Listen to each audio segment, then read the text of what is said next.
नमः शिवाय। ओम नमः शिवाय। ओम नमः शिवाय। नमः शिवाय।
नमः शिवाय।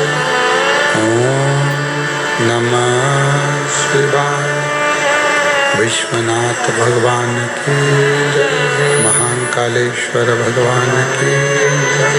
ओंकारेश्वर भगवान की जय। दंतेश्वरी माता की जय। कुबेरेश्वर महादेव की जय। हर हर महादेव। हर हर महादेव। हर हर महादेव। हर काशी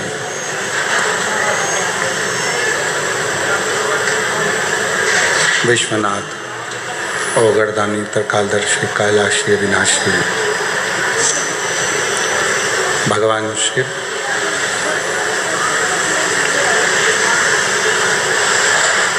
जिनकी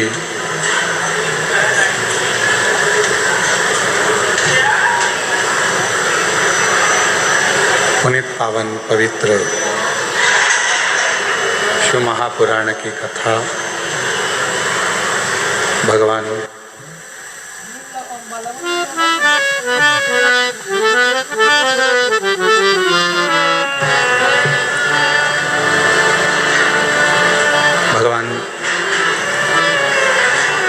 देवाधिदेव महादेव की ये पवित्र पावन आनंदमय शिव महापुराण की कथा भगवान शिव की ही कृपा से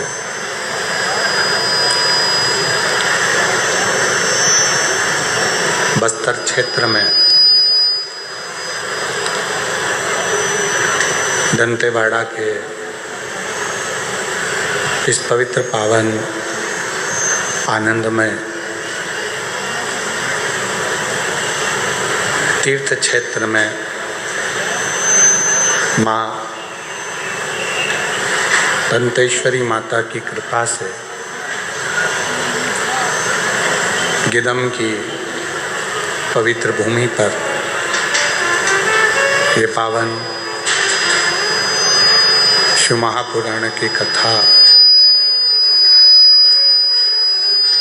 श्रवण करने का सौभाग्य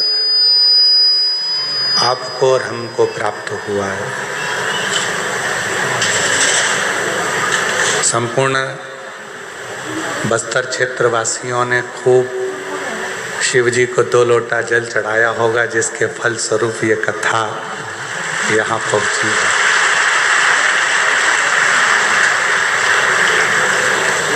कभी अपने जीवन काल में हमारा इस क्षेत्र में आना नहीं हुआ, पर माँ दंतेश्वरी मैया का कुछ कृपा, कुछ दया, कुछ करुणा, कुछ उदारता, जिनके आशीर्वाद से ये पवित्र कथा माँ दंतेश्वरी की ही कृपा से यहाँ पहुँची है।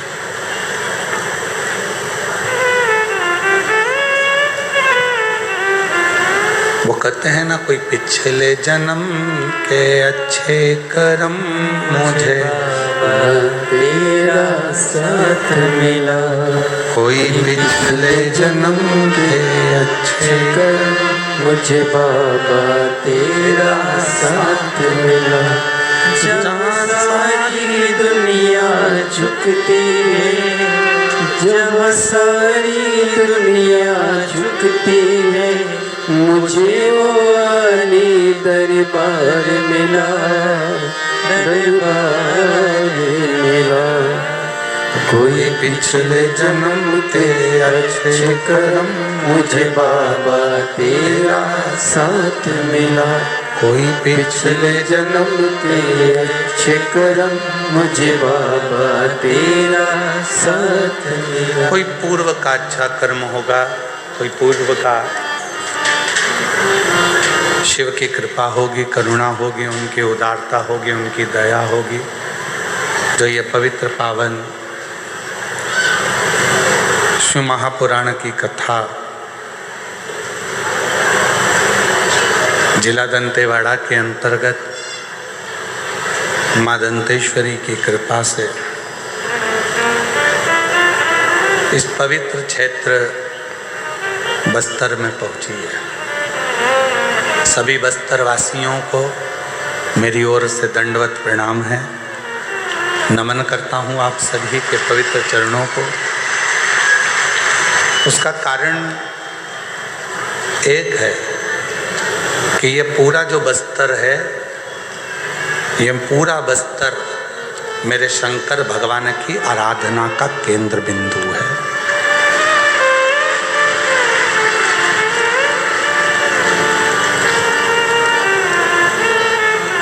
यहाँ बाणासुर ने तपस्या करी, यहाँ हिरण्याक्ष ने तपस्या करी, यहाँ स्वयं मेरी माँ जगत जननी आद्य शक्ति का दंत, जो मेरे शिव को अति प्रिय था, वो दंत मेरे भगवान शंकर ने इस पवित्र बस्तर क्षेत्र में यहाँ गिराया।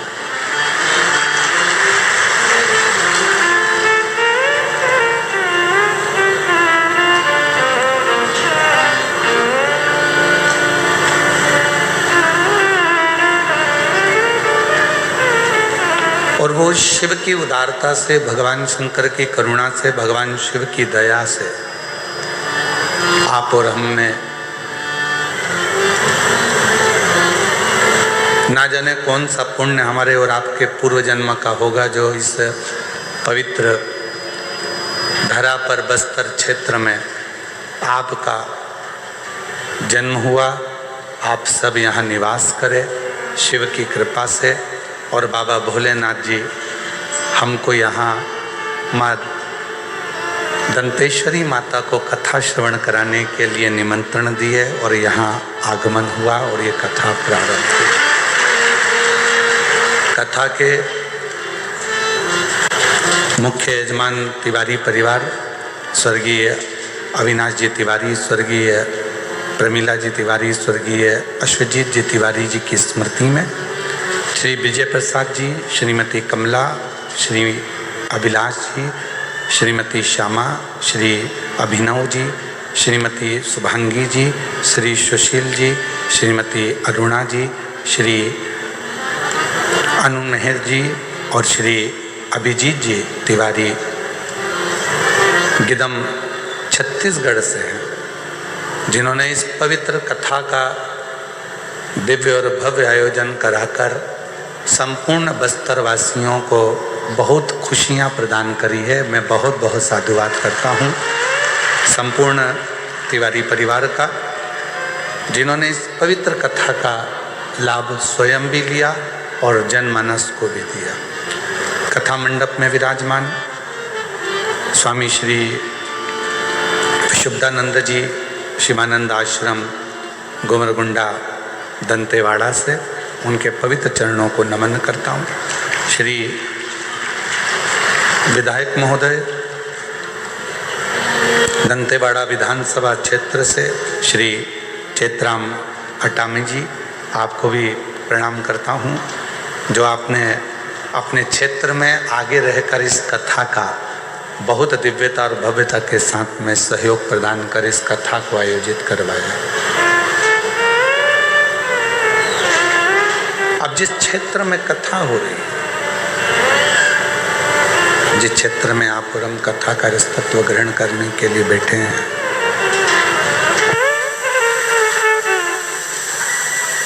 क्षेत्र में आप और हम कथा को श्रवण करने के लिए बैठे हैं, ये मां दंतेश्वरी का वो क्षेत्र है जहां माता की 52 शक्तिपीठों में से एक शक्तिपीठ विराजमान है।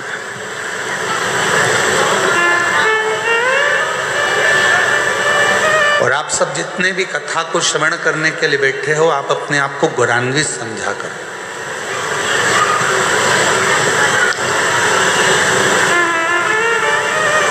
आप अपने आप को गौरवान्वित समझो, अपने आप को गौरवान्वित मानो कि आपका जन्म कोई साधारण सी जगह पर नहीं हुआ, उस बस्तर क्षेत्र में हुआ है जिस बस्तर क्षेत्र में स्वयं शंकर भगवान कहीं ना कहीं किसी न किसी रूप में विराजमान, वो कहीं ना कहीं किसी न किसी रूप में है, बैठे हैं।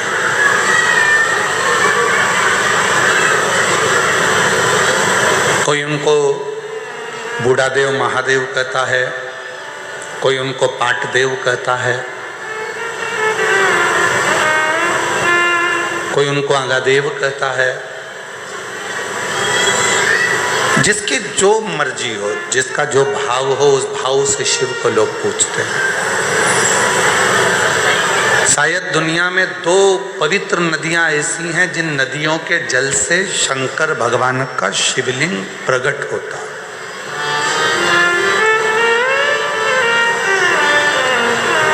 जितने आस्था चैनल के श्रोता हैं, जितने फेसबुक यूट्यूब के श्रोता हैं, जितने इस क्षेत्र में आप कथा के पंडाल में बैठकर कथा का रसतत्व ग्रहण कर रहे हैं, उन सभी श्रोताओं ने अगर वेदों का, शास्त्रों का अध्ययन किया होगा, पढ़ा होगा,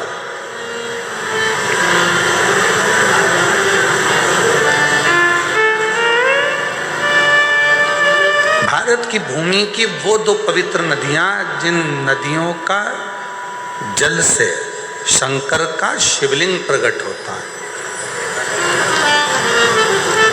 एक मां नर्मदा और एक मां इंद्राणी, जो आपके बस्तर क्षेत्र में ही बहकर निकलती है। ऐसी पवित्र नदी इंद्राणी जिनके जल से स्वयं शंकर भगवान का शिवलिंग प्रकट होता है, स्वयं।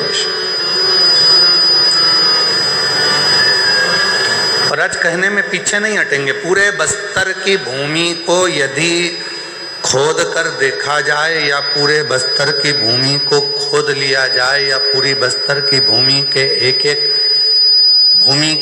एक अंश को यदि निकाल कर देखा जाए, तो पूरी भूमि पर कोई मिले चाहे ना मिले, पर पूरे बस्तर की भूमि में खुदाई में मेरे शंकर भगवान का शिवलिंग जरूर मिलेगा। यहाँ पूरी भूमि शिव की, पूरी धरा शंकर भगवान की। ऐसी कोई भूमि नहीं है, बस्तर का कोई ऐसा क्षेत्र नहीं है जहाँ शिव नहीं है। या पूरी क्षेत्र में, पूरी बस्तर के पूरे क्षेत्र में भगवान शंकर, भगवान शिव ही भगवान शिव है। और बहुत जितने 52 शक्तिपीठ हैं, उन शक्तिपीठ में जाना सरल है, 52 शक्तिपीठ में पहुंचना सरल है, पर सबसे कठिन अगर कोई शक्तिपीठ है तो माँ दंतेश्वरी का शक्तिपीठ है। जब तक माँ दंतेश्वरी आज्ञा ना करे तब तक कोई दंतेवाड़ा आ ही नहीं सकता।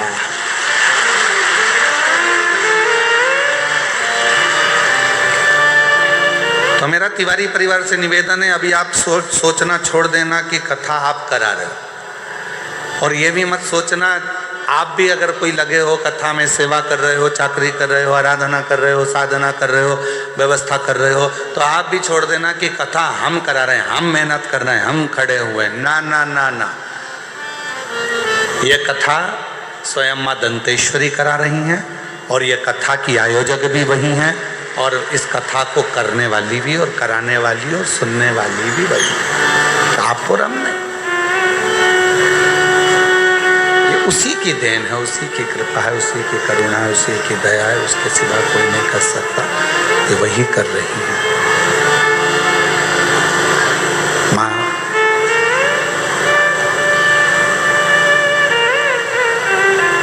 इंद्रावती एक ऐसी नदी है बस्तर क्षेत्र में,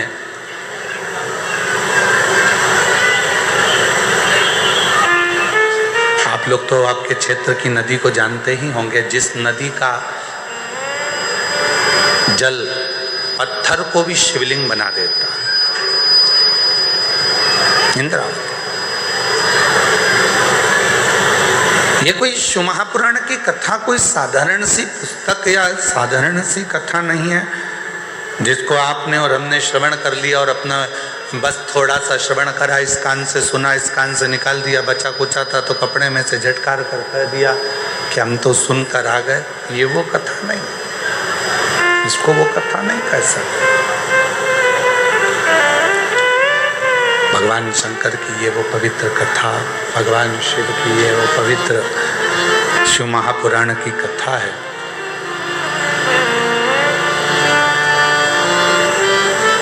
जो मनुष्य के जीवन के सारे दुखों को, सारे कष्टों को मिटा देती है।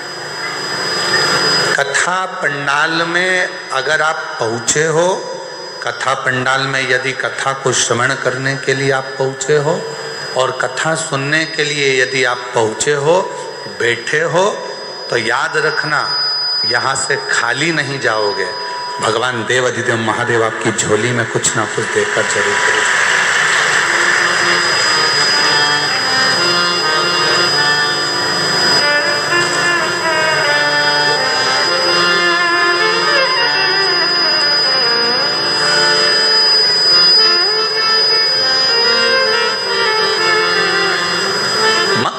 कुछ कृपा करे। और ये जो धरा है दंतेश्वरी माता की जो भूमि है, यहाँ शिव और शक्ति दोनों है, और दोनों से ही हमको लेकर जाना। 7 दिन की शिव महापुराण की कथा आज प्रारंभ हो रही है। 7 तारीख से 13 तारीख तक ये कथा चलेगी। 2 बजे से 5 बजे तक इस कथा का क्रम रहेगा। आरती हो तब तक बैठना है। आरती जैसे ही पूर्ण हो, खड़े हो, फिर वापिस से एक बार झुककर उस भूमि को नमन करना, उस भूमि की रज को, मिट्टी को अपने हृदय से लगाना और प्रणाम कर कर कहना, बाबा मेरा ये दुख है, इसको काट देना। हे माँ दंतेश्वरी, तेरी कृपा से आज भोले बाबा की यह पवित्र कथा यहाँ आई है। हे शिव शक्ति, हमारी तकलीफों को मिटा दे। उससे विनय कर जा। क्या देगा, कैसे देगा, कब देगा, क्या करुणा करेगा, ये उसके ऊपर निर्भर करता है। और इतना विश्वास से जरूर कहते हैं कि 3 महीने के अंदर मेरा बाबा जो दिल से पंडाल के अंदर बैठकर कथा श्रवण कर लेता है उसकी झोली भरता जरूर है, खाली नहीं है इसका, ये निश्चय।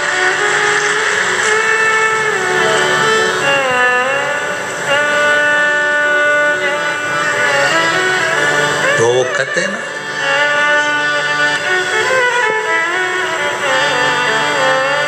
एक तू ही आधार सतगुरु, एक तू ही आधार, एक तू ही आधार सतगुरु, एक तू ही आधार। जब तक मिलो न तुम जीवन में, शांति कहाँ मिल सकती मन में।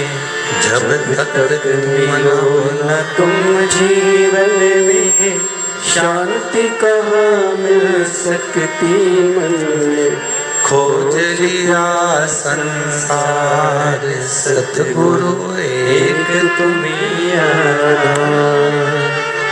खोज लिया संसार सतगुरु, एक तुम्ही आधार। एक तुम्ही आधार सतगुरु, एक तुम्ही आधार। संसार सागर में कहीं पर भी खोज लो, शिव तत्व को पाने का सबसे सुंदर तरीका है शिव महापुराण की कथा। जब हम बैठते हैं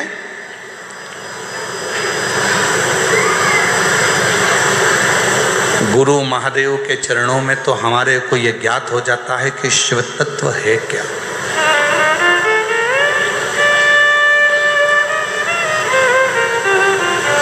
एक बहन जी ने या भाई जी ने एक पत्र लिखा, भी हमने उनका नाम नहीं पढ़ा है, ठीक है।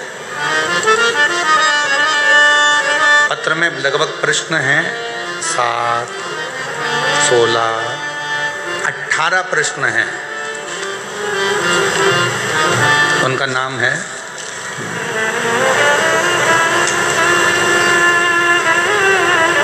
नाम नहीं है, ठीक है।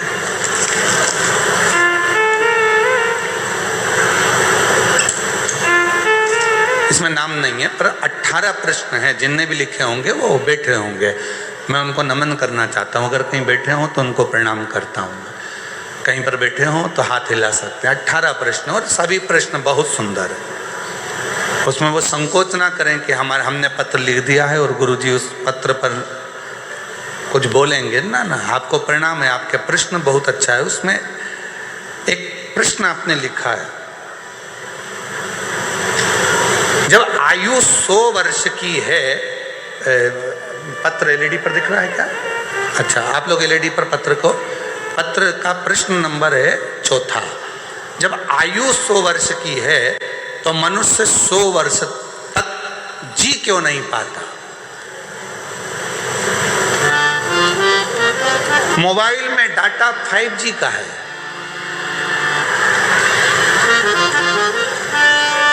अब चाहो तो तुम उसे 2 घंटे में खर्च कर दो, और चाहो तो पूरा 24 घंटा चला लो।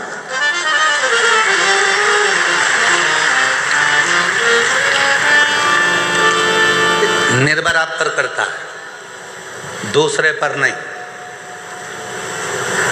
भगवान ने थोड़ी ना कहा था कि मोटरसाइकिल इतनी तेज चला, इतनी तेज चला, इतनी तेज चलाने भुड़ भुड़ भुड़ भुड़ भुड़ भुड़ और वो भुड़ जा। भगवान ने तो पूरी दी है। 21,600 श्वास प्रतिदिन निकल रही है। परमात्मा ने इतना अच्छा शरीर दिया है, पूरा डिपार्टमेंट अच्छा बनाया, 2 नेत्र दिए, नासिका दी, दंत दिए, हाथ दिए, पांव दिए, बुद्धि दी, सोचने के लिए अक्ल दी। उसके बाद भी तुझको मालूम है, रोज पुलिस वाले कहते हैं सीट बेल्ट लगा के रखो, हेलमेट लगा के रखो, और अगर वो रोक लेते हैं तो पुलिस वालों को बदनाम कर देते हो। उन्होंने तुम्हारी रसीद काट दी। फोन लगाते हो, मामा जी तुम हमारी इतने बड़े रिश्तेदार हो, तुम इतनी बड़ी पहुंच पे हो, और देखो जरा हमारा रसीद काट दिया, हेलमेट नहीं लगाया, हमारा रसीद काट दिया। पुलिस वाले का क्या जा रहा है, वो हेलमेट की रसीद इसलिए काट रहा है कि अगली बार तुझे सबक मिल जाए और हेलमेट लगा ले। और याद रखना, अभी तो छुड़ा देंगे पुलिस वाले से तेरे मामा, पर ऊपर एक और मामा बैठा है ना, जिस दिन पाड़ा लेके आएगा ना निपटा के लेके चले जाएगा, फिर मत कहना कि कोई मामा साथ आएगा।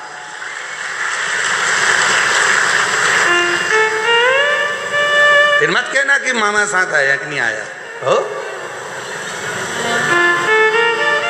शरीर उसने दिया, उसने थोड़ी ना कहा कि तुम इतनी तेज भागो कि गाड़ी चढ़ाओ कि निपटी जाओ।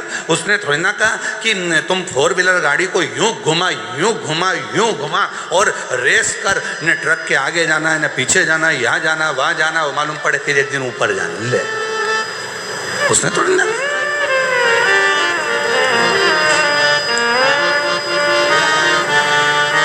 चौथे नंबर का प्रश्न है, जब आयु 100 वर्ष की है तो मनुष्य 100 वर्ष तक जी क्यों नहीं पाता? जी रहा है, कुछ लोग तो बड़ी आराम से जी रहा है, ऐसा भी नहीं है कि नहीं जी रहा। जिन्होंने व्यवस्थित जीवन को अपना बनाया है, योगा, प्राणायाम, भगवान का भजन, सात्विक भोजन और किसी का दिल नहीं दुखाया है, अपनी जिंदगी मस्त होकर जो जिया है वो आज भी 100 वर्ष तक जी रहा है। काय तिवारी जी, तुम्हारी उम्र कितनी है? काय तिवारी जी है 80। लो यहीं पे बैठे हैं, अब प्रैक्टिकल तो यहीं देख लो। 80 साल के हैं और अभी भी तंदुरुस्त, पूरे झुक के प्रणाम कर लिए महाराज जी को और केला और नारियल अलग लिया है। अब सोचो 80 वर्ष के ये बैठे और इनसे भी बराबर के, इनसे भी ऊपर के और बैठे होंगे। कौन नहीं जीता? अगर आप अपनी जिंदगी को सात्विक बनाओगे तो वो जीवन तुम्हारा अच्छा चलने वाला। और मालूम पड़े तुमने जिंदगी भर रो रो के हे भगवान कौन सा पाप कर दिया, हे भगवान क्या कर दिया। कभी पड़ोसी के लिए जल जल के मरे जा रहा है, कभी इधर के लिए जल जल के मरे जा रहा है।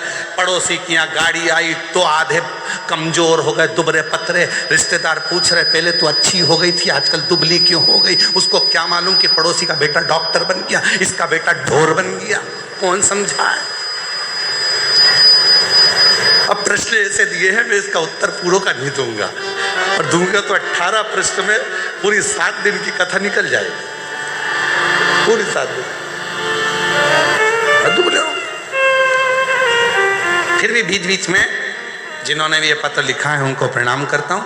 आपके 18 प्रश्न का उत्तर पूरी 7 दिन की शिव महापुराण में अवश्य देंगे। बीच बीच में इस प्रश्न का उत्तर देते रहेंगे जिससे आपके 18 प्रश्न पूर्ण हो। 18 प्रश्न। 100 वर्ष का जीवन है, मनुष्य इतना कम क्यों जी रहा है? आपके पास में मोबाइल में बैलेंस है, तुम चाहो तो जल्दी खत्म कर दो और तुम चाहो तो चला महीने भर चला, कुछ क्या दिक्कत? कौन मना कर? आपके ऊपर निर्भर करता है। जियो,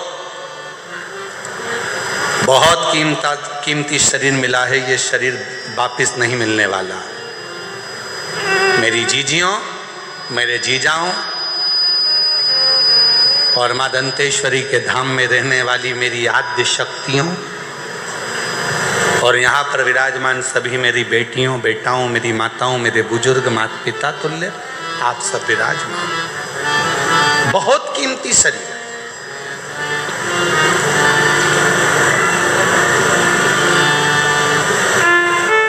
अब इस मन को आप चाहे भजन में लगा दो, चाहे आप भोजन में लगा दो। कितनी संपत्ति आपके पास में है वो मायने नहीं रखती है, वो जरूरी नहीं है।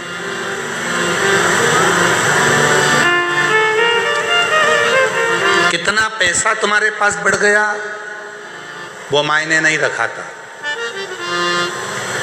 आपके पास में कितनी प्रतिष्ठा है, कितनी इज्जत है, कितना वैभव है, कितना धन है, कितनी संपत्ति है, कितनी जमीन है, कितने तुम्हारे पास में वैभव है, कितनी गाड़ियां हैं, कितना धन है, कितनी संपत्ति है, वो मायने नहीं रखाता है।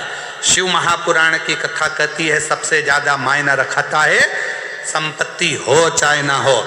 गाड़ी हो चाहे ना हो, वैभव हो चाहे ना हो, चाहे तुम्हारे पास में जमीन हो चाहे ना हो, पर जिस जगह पर रह रहे हो और जिस अवस्था में रह रहे हो, तुम्हारे चेहरे पर स्माइल होना जरूरी है। बाकी के कुछ है कि नहीं है उससे मतलब कोई मतलब। तुम कितने, हमने कई लोगों को देखा, अभी एक हमने अखबार में पढ़ा था कुछ दिन पहले कि एक बड़े सारे संत ने खुद को मार लिया, सुसाइड कर लिया। क्यों? कारण क्या है? वैभव है, धन है, दौलत है, संपत्ति है, सत्ता है, सब कुछ है, पर व्यक्ति अंदर से खुश नहीं है।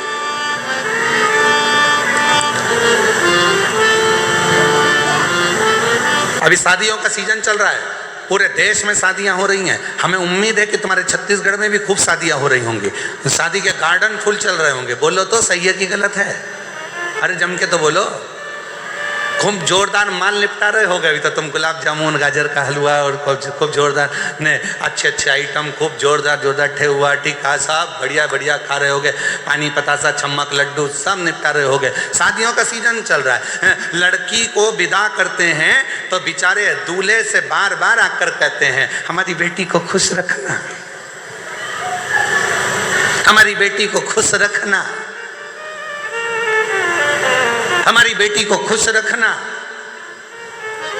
फिर बच्चा भी हो जाए तो लोग कहने लगते हैं, बेटी और बच्चे को खुश रखना, बेटी को खुश रखना। पूरे शादी में एक ऐसा नहीं मिला जो दूल्हे से जाकर कह दे, भैया अब तुम्हारी शादी हो रही है, थोड़े खुश रह लेना, थोड़े से खुश रह। तुम्हारी शादी हो रही है, अब तुम्हारे चेहरे पर खुशी होना चाहिए। क्यों? पत्नी को जब खुश रख सकते हो जब तुम खुश रहोगे, बच्चों को तब खुश रख सकते हो जब तुम खुश रहोगे, और माता पिता को जब खुश रख सकते हो जब तुम खुश होगे। मालूम पड़े खुद का मुंह भगोने जैसा हो गया, शादी के बाद ऐसे हो गए जैसे बिना मांजा हुआ तवा। कितनी मांज लो उसको, हमेशा काला की काला ही रहता है। उसी तरह कितना भी शादी के बाद व्यक्ति को हंसाने का प्रयास कर लो, कितनी भी खुशी मिल जाए, पर वो बेचारा ऐसा रहता है जैसे। खुश रहो, मस्त जिंदगी जियो, दोबारा नहीं मिलना है। बड़ी मुश्किल से शिव महापुराण की कथा चलकर दंतेवाड़ा में आई है, बड़ी मुश्किल से चलकर मां दंतेश्वरी की कृपा से ये शिव महापुराण की कथा यहाँ तक पहुंची है। दोबारा नहीं होना है। मां दंतेश्वरी की कृपा से मिली है तो उसको स्वीकार कर कर अपनी जिंदगी को सार्थक बना लो। ये जीवन फिर नहीं मिलना है, मिल गया, बड़ी मुश्किल से प्राप्त हुआ है, इसको अच्छे से जियो, अच्छे से जियो। और गुरु करते क्या है? गुरु अपने जीवन में बस एक ही चीज सिखाते हैं, एक ही चीज, मिलते ना जो सतगुरु हमको। अगर इस संसार में अगर गुरु ना मिलते तो हम कैसे जान पाते? जब तक मिलो न तुम जीवन में, शांति कहाँ मिल सकती मन में। जब तक मिलो न तुम जीवन में, शांति कहाँ मिल सकती मन में। और खोज लिया संसार सदगुरु, एक तुम्हीं आधार। खोज लिया संसार सतगुरु, एक तुम्हीं आधार। एक तुम्हीं आधार सतगुरु, एक तुम्हीं आधार। हमने पूरी दुनिया खोज ली पर भीतर की शांति को नहीं खोज पाए। मेरे देव अधिदेव महादेवों ने दुनिया के लोगों को क्या दिया? मेरे शंकर भगवान ने एक लोटे जल से प्रसन्न होकर क्या दिया? मेरे देव अधिदेव महादेव ने दुनिया के लोगों को क्या दिया? तो कोई तुमसे पूछे तो कह देना, एक लोटा जल चढ़ाने वाले के हृदय में शंकर भगवान सबसे पहले शांति देते हैं, धीरज देते हैं, आनंद देते हैं कि तू अपनी जिंदगी को आनंद में जीना, खुशियों में जीना प्रारंभ कर दे। आनंद।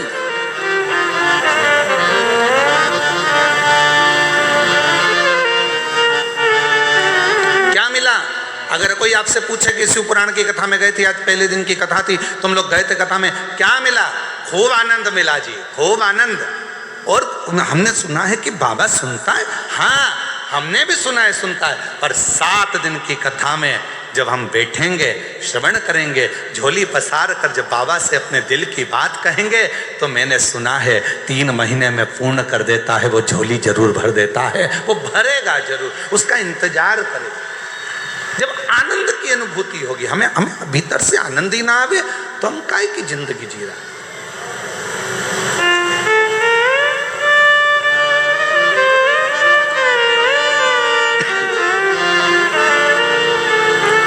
चेहरे की रौनक बता देती है कि आपके घर में आप खुश हैं कि नहीं। आपके घर का भोजन बता देता है कि आपके घर में प्रसन्नता कितनी है। आपके घर के बोलने का तरीका बता देता है कि आपके घर में आनंद कितना है, प्रसन्नता कितनी, आनंद कितना है, खुशी कितनी है, ये बता देता है। महाराज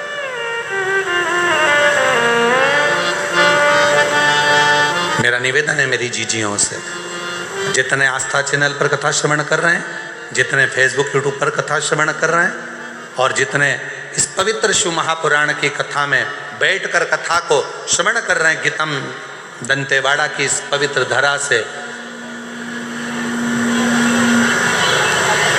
गीतम दंतेवाड़ा की पवित्र धरा से उन सभी से निवेदन करूं, अपने घर के लोगों को कहना चालू कर दो, अपने घर के रहने वालों से एक बात कहना चालू कर दो कि हमारे यहाँ धन आए ना आए, हमारे यहाँ वैभव आए ना आए, हमारे यहाँ सत्ता बढ़े ना बढ़े, हमारे यहाँ जमीन बढ़े ना बढ़े, पर हमारे घर में खुशियाँ बढ़ना चाहिए, प्रसन्नता बढ़ना चाहिए, और हमारे जीवन का आनंद बढ़ना चाहिए।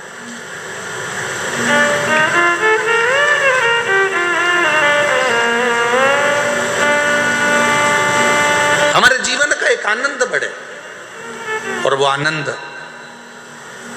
हमें परमात्मा के करीब में लेकर जाए। फिर निवेदन है, कितनी संपत्ति बढ़ रही है ना बढ़ रही उससे मतलब नहीं, तुम्हारे चेहरे पर खुशी बढ़ रही कि नहीं बढ़ रही, प्रसन्नता बढ़ रही कि नहीं बढ़ रही, वो जरूर।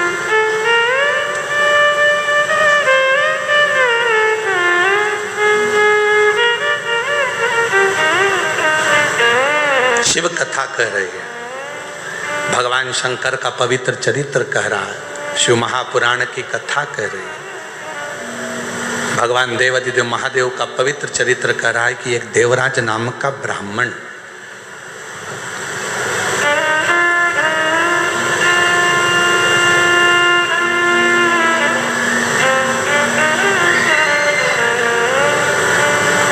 और वो देवराज नाम का ब्राह्मण जो ना कभी मंदिर गया, ना कभी देवालय गया, ना कभी शिवालय गया, ना कभी कोई सत्संग में, कभी कोई भजन में, कहीं नहीं, केवल उसकी माता जो थी वो शिव भक्त थी, वो भगवान शंकर को 1 लोटा जल रोज चढ़ाती थी, वो शिव की आराधना में डूबी रहती थी, भगवान शंकर की भक्ति करती रहती थी।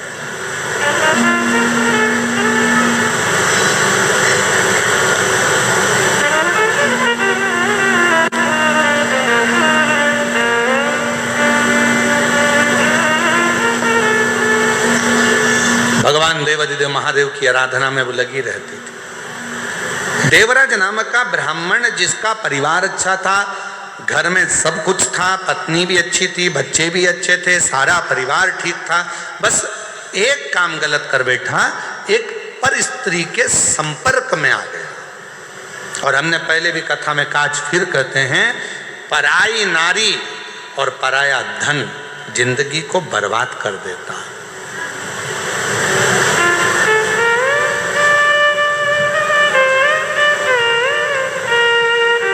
घर में धर्मपत्नी है, उसका सम्मान करो, इज्जत करो, अच्छी वाणी में उसको आदर के वचन बोलो। घर में बच्चे हैं, उनको संभालो, आदर के वचन बोलो, सम्मान करो, सत्कार करो उसका।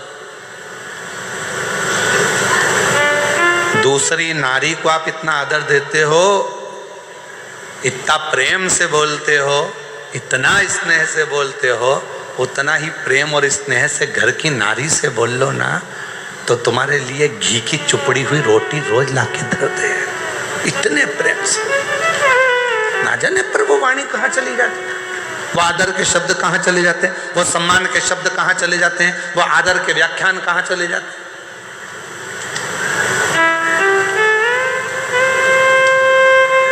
सीखो, मेरे देवाधिदेव महादेव से सीखो, मेरे शंकर भगवान से सीखो। 33 कोटि देवता में केवल एक देवाधिदेव महादेव ऐसे हैं जो अपनी पत्नी को पूर्ण आदर देते हैं। भगवान नारायण लक्ष्मी जी को अपने चरणों के पास रखते हैं।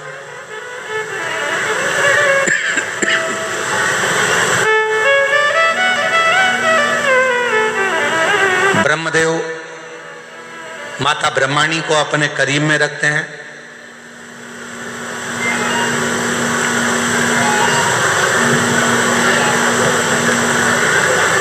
ब्रह्मदेव माता ब्रह्माणी को अपने करीब में रखते हैं। इंद्रदेव इंद्राणी को अपने करीब में रखते हैं। भगवान नारायण माता लक्ष्मी को अपने चरणों में रखते हैं।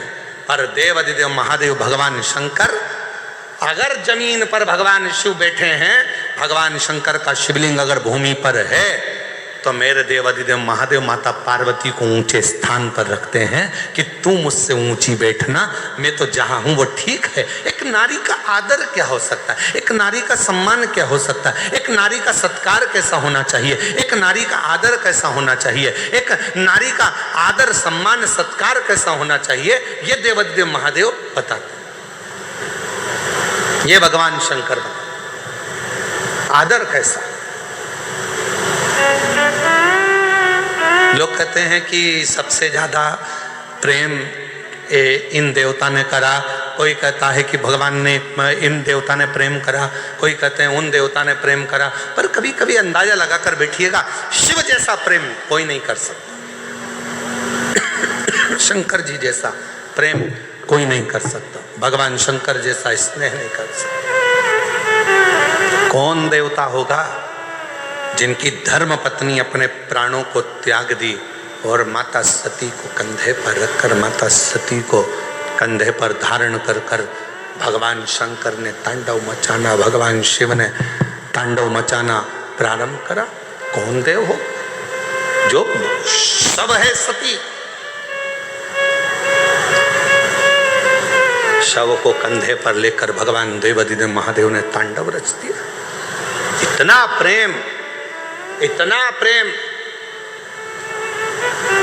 ब्रह्मा जी ने कह दिया है भगवान देवाधिदेव महादेव से, सुनो भोलेनाथ, तुम्हारी धर्मपत्नी सती के शरीर के टुकड़े हो गए हैं और ये 52 शक्तिपीठों का निर्माण हो गया है।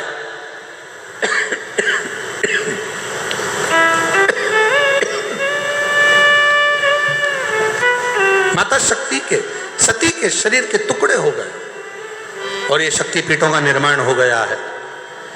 देवाधिदेव महादेव, अब तुम्हारी धर्मपत्नी सती जा चुकी है,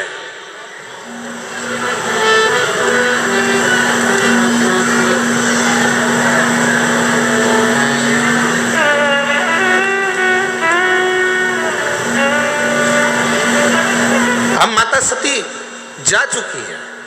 सुनो देवाधिदेव महादेव, अब आप सती को भूल जाओ।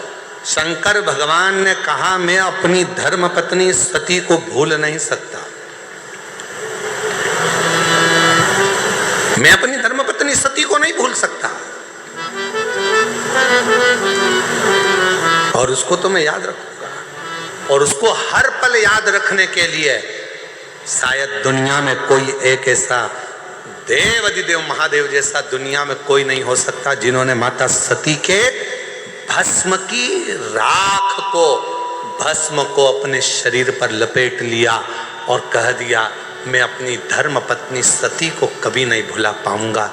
और जब भी संसार के लोग मेरे करीब में आएंगे तो उनको मेरी भस्म लगी दिखेगी, दुनिया समझेगी कि सती चली गई है, पर नहीं, शिव जहाँ है और उनके तन पर यदि भस्म है, उनके तन पर यदि भस्म रमी हुई है, तो वो ज्ञात कर लें कि शिव सती दूर नहीं, शिव और शक्ति एक हैं। जहाँ शिव है वहाँ शक्ति है और जहाँ शक्ति है वहाँ शिव है। इन दोनों में कोई भेद नहीं होगा। दुनिया के लोग कहते हैं 52 शक्तिपीठ है, 51 शक्तिपीठ है, इतनी शक्तिपीठ है, यहाँ शक्तिपीठ पर ये देवी विराजमान है, पर कोई नहीं कहता कि उस शक्तिपीठ पर शिव भी विराजमान है। जहां माता आद्य शक्ति माता सती का दंत गिरा, जहां माता सती का हृदय गिरा, जहां माता सती के नयन गिरे, जहां माता सती का हाथ गिरा, जहां माता सती का कोई भी अंग कर्ण गिरा, जहां माता सती का अंग भाग गिरा है, वो केवल माता सती का स्थान नहीं था, उसको संभालने के लिए स्वयं देवाधिदेव महादेव उस सती माता के लिए उस स्थान पर विराजमान हुए, इसलिए उसको शक्तिपीठ कहा जाता है।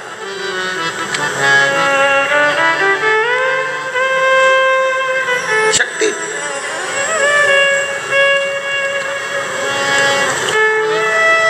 और क्यों नहीं आए? जब आप हृदय से पुकारते हो माँ आद्यशक्ति, माँ भवानी, माँ दुर्गा, केवल अकेली नहीं आती। लोग कहते हैं नवरात्रि में 9 दिन तक माता की जोत लगाओ, देवी जी की जोत जल रही है। लोग कहते हैं कि नवरात्रि में माता जी की जोत लगाओ, केवल ज्योति जल रही है। ना ना, हम माता के मंदिर में, हम अपने घर के अंदर देवी की जोत क्यों जलाते हैं? उसका कारण एक होता है कि माता तो मूर्ति के रूप में विराजमान है, माता तो जवारे के रूप में विराजमान है, माता तो स्वरूप के रूप में विराजमान है, माता तो फोटो के रूप में विराजमान है। पर जोत जगाने का मतलब ये होता है कि जो ज्योति है वो शंकर का प्रतिबिंब स्वरूप है, और माँ के सामने जब जोत जलाई जाती है तो शिव और शक्ति उसी स्थान पर आकर विराजमान हो जाते हैं, जिसको ज्योतिर्लिंग का प्रतिबिंब स्वरूप भी कहा जाता है। शिव और शक्ति दोनों विराज, दोनों।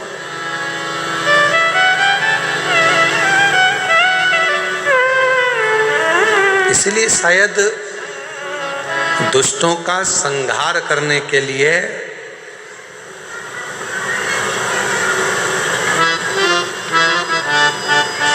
मां प्रकट जरूर। लोग कहते हैं कि अकेली है, नहीं, अकेली नहीं। एक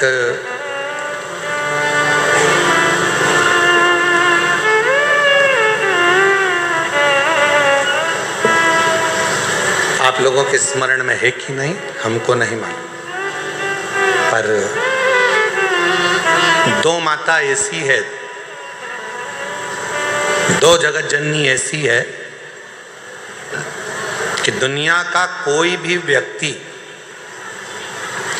कितना भी टोना कर दे, चाहे दुनिया का कोई भी व्यक्ति कितनी भी विद्या कर दे, चाहे दुनिया का कोई भी तांत्रिक, कोई विद्या करने वाला तुम्हारे ऊपर कितनी भी विद्या कर दे, 2 देवी ऐसी है जो उस टोना को, उस विद्या को पलट देती है। और यह हम नहीं कह रहे हैं, देवी भागवत कह रही है। देवी भागवत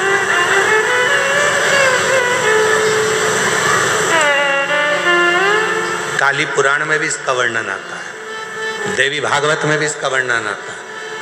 2 देवी ऐसी हैं जो कोई अपने ऊपर अगर विद्या कर रहा है और वो 2 देवी का स्मरण कर लिया जाए, उन 2 देवी का नाम लेकर मात्र शंकर के शिवलिंग के सामने जो अशोक सुंदरी वाली जगह होती है, वहां पर अगर इन 2 देवियों का नाम लेकर अगर जल चढ़ा दिया जाए तो किसी ने अगर विद्या करी भी होती है तो पलट जाती है। कोई कितना भी बड़ा तुम्हारे लिए तंत्र मंत्र कर रहा हो, वो तुरंत पलट जाता है, एक क्षण नहीं लगता और उनका नाम लेने से ही पलट जाता है। 2 देवी, एक प्रत्यगिरा माता, एक है प्रत्यगिरी माता और दूसरी है दंतेश्वरी माता, जिसका काली पुराण में विशेष वर्णन लिखा।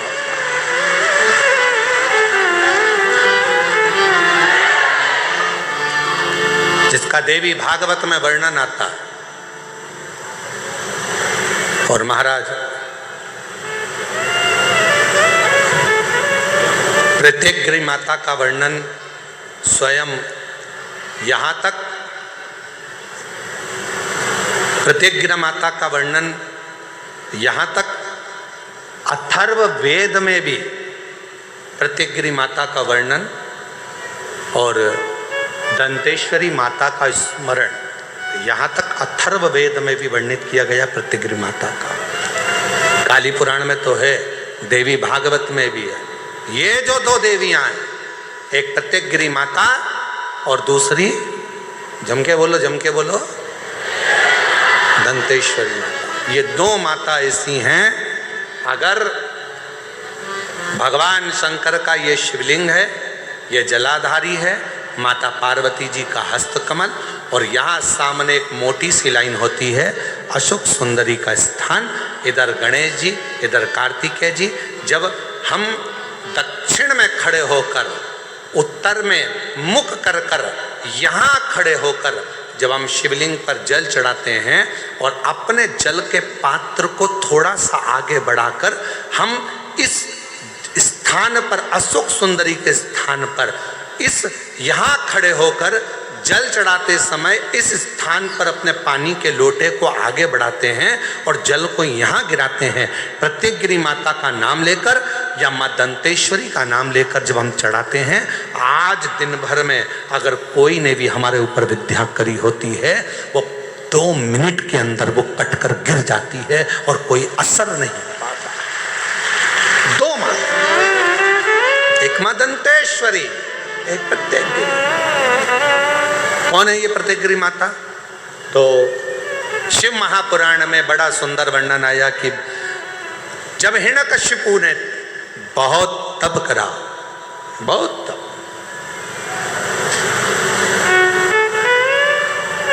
बहुत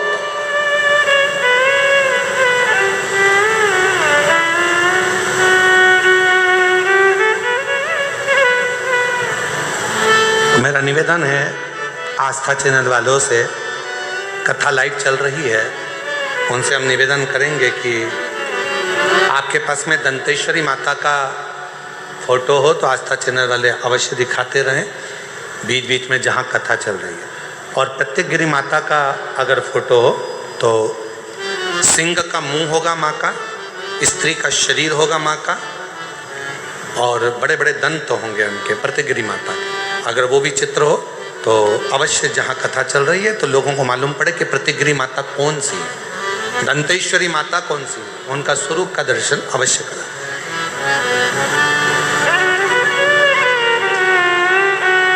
और प्रतिगिरी माता का अगर फोटो का आप लोगों को समझ में ना आए तो एक बार हमको व्यासपीठ पर लाकर उस मोबाइल में दर्शन कराएं तो हम भी बता देंगे। प्रतिगिरी माता 2 माता ऐसी है, काली पुराण के अंतर्गत, देवी भागवत के अंतर्गत, हमारे वेदों के अंतर्गत 2 माताओं का क्रम बड़ा विचित्र। तो हम अभी जो कथा को प्रारंभ कर रहे हैं तो प्रतिगिरी से प्रारंभ कर रहे हैं और इसको लेकर जाएंगे दंतेश्वरी माता तक। माँ दंतेश्वरी महाराज,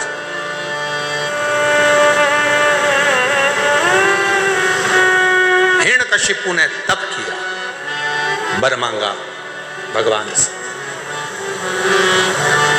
वर प्राप्त किया, ना नीचे मरूं ना ऊपर मरूं, ना अंदर मरूं ना बाहर मरूं, ना अस्त्र से मरूं ना शस्त्र से मरूं। एक प्रतिगिरी माता का मोबाइल पर निकालो।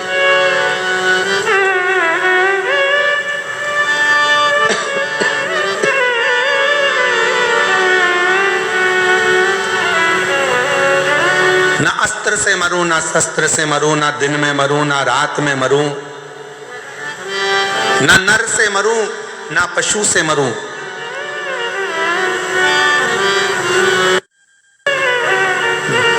ना ही 12 महीने में मरूं।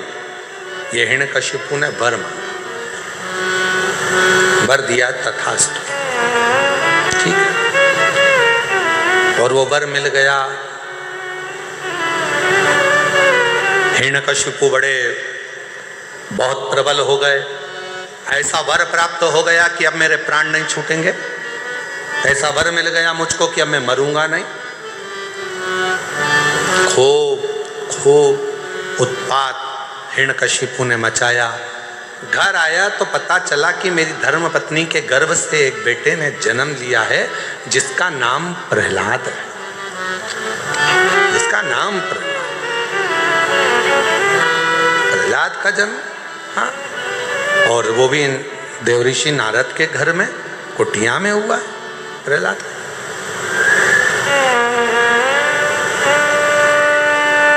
हिरण्यकशिपु प्रहलाद की भक्ति को देखते रहे, क्योंकि प्रहलाद देवऋषि नारद के घर में रहे तो उन्होंने भगवान का भजन सुना, भगवान का स्मरण सुना।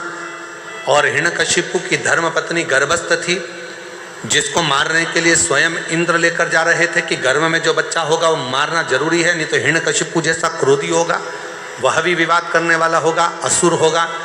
तो नारद जी ने उसको छुड़ा लिया था, और नारद जी ने उसको इतना ज्ञान दिया था, इतना ज्ञान दिया कि गर्भस्थ बालक भगवान की अविरल भक्ति में डूबने वाला उत्पन्न हुआ। इसलिए हमारे पुराने समय की माताएं कहती हैं कि गर्भ में जब बच्चा रहे उस समय पर रामायण गीता का स्मरण करना चाहिए, गर्भवती नारी को भगवान का भजन करना चाहिए, गर्भवती नारी को भगवत स्मरण करना चाहिए, गर्भवती नारी को भगवान को जल चढ़ाना चाहिए, गर्भवती नारी को अच्छे अच्छे पुराण वेद और शास्त्र श्रवण भी करे और पढ़े भी।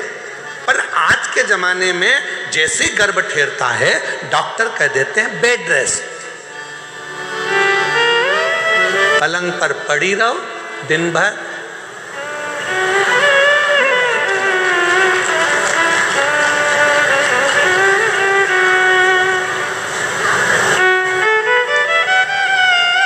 कितनी गर्भवती माताएं हैं? ईमानदारी से बोलना, तुम्हारे मोहल्ले में भी कई गर्भवती माताएं होंगी। कितनी हैं जो रामायण पढ़ती हैं, कितनी हैं जो गीता पढ़ती हैं, कितनी हैं जो शिव पुराण पढ़ती हैं, कितनी हैं जो भागवत पढ़ती हैं?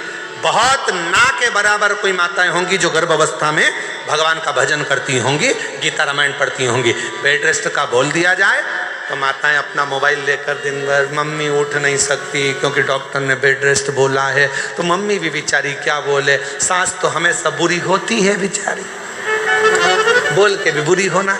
तो इससे अच्छा है बेटा जैसा डॉक्टर ने बोला वैसा कर ले। पर हमारे डॉक्टर तो पूर्व समय में कहते थे बेटा खूब काम करो। जैसे एक विदेश में एक संत घूमने गए तो वहाँ उन्होंने देखा 2 तरह का हॉस्पिटल था। इधर लिखा था कि ऑपरेशन से बच्चे होते हैं और इधर लिखा था नॉर्मल डिलीवरी होती है। अब डॉक्टर को, संत को लगा बताओ गजब का हॉस्पिटल है, एक ही हॉस्पिटल में 2 जगह लिखा है, इधर ऑपरेशन से होते हैं, इधर लिखा है कि नॉर्मल डिलीवरी होती है। तो संत ने पूछा क्यों भैया, ये ऑपरेशन से बच्चा होता है, इसका कितना पैसा लगता है? तो उन्होंने कहा इसके लगभग 5 लाख रुपए लगते हैं। अच्छा, और जो ये नॉर्मल डिलीवरी होती है इसका? तो कहा इसके लगभग 20 लाख रुपए लगते हैं। नॉर्मल डिलीवरी के 20, ऑपरेशन से 5, ऐसा क्या है? तो कहे चलो अंदर चलकर दिखाते हैं। तो ऑपरेशन वाले का उन्होंने थिएटर दिखाया, जो भी ऑपरेशन रूम था, इसमें बच्चे को माता के ऑपरेशन कर देते हैं और बच्चे को बाहर निकाल देते हैं। और इसमें एक छोटा सा खेत जमीन दी है, अपनी सब्जी बनाओ, अपनी सब्जी बो, गेहूं है, खूब चक्की चलाओ और चक्की चलाकर बढ़िया आटा बनाओ, अपनी रोटी खुद बनाओ, अच्छे से झाड़ू लगाओ, पोछा लगाओ, अपने घर को साफ रखो और अपने आप तुम्हारा बच्चा हो जाएगा। हमको 20 लाख रुपए दो और अपने घर जाओ।